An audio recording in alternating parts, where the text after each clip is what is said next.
Hi everybody, I'm John Bard, Managing Editor of Children's Book Insider, the newsletter for children's writers, and Fightin' Bookworm-in-Chief at the CBI Clubhouse, the new community just for success-minded children's book writers. Today, how to write a picture book that shines. Writing picture book fiction is quite possibly the hardest type of writing there is, and yet editors receive more picture book manuscripts than any other genre. To make your work stand out from the crowd, you need to do more than study how to devise a winning plot and create believable, unique characters. You need to polish your prose until it sparkles. Here's a checklist to help with the editing process. Check the pacing. Picture books are generally 32 pages long, which means you'll have about 28 pages of text and illustration. So break your text into 28 chunks and place each on a separate piece of paper. Staple the pages together to look like a book, and read your story as you turn the pages. Notice the pacing and how the action unfolds. Does the story flow evenly, or are there several pages where nothing special happens? Does something occur on the right-hand page, or each two-page spread, a rise in action, a recurring phrase, a funny moment, that makes the reader want to turn the page and see what happens next? Note the illustration potential. Since you've made your manuscript into a quote-unquote book, think about what the illustrations might look like. Are there enough changing scenes to inspire a different illustration on each page, or at least every two-page spread? Is the story told with a lot of visual elements, action, and events the reader can see? Are there long scenes of dialogue that go on for more than one book page? A note here.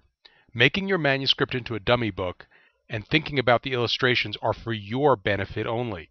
When you submit the manuscript to a publisher, you'll type it double-spaced without identifying where the page breaks would go.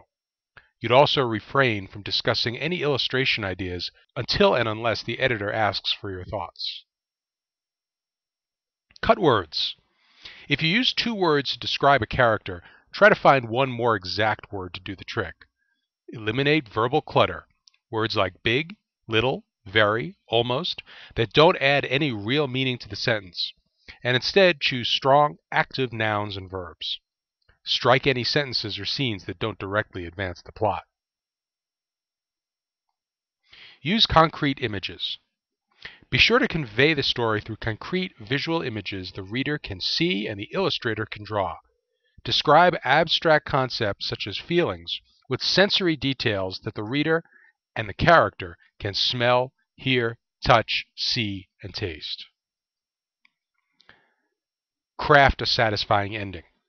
Does your plot have an identifiable yet surprising climax in which all of the action comes together and the main character solves his or her problem?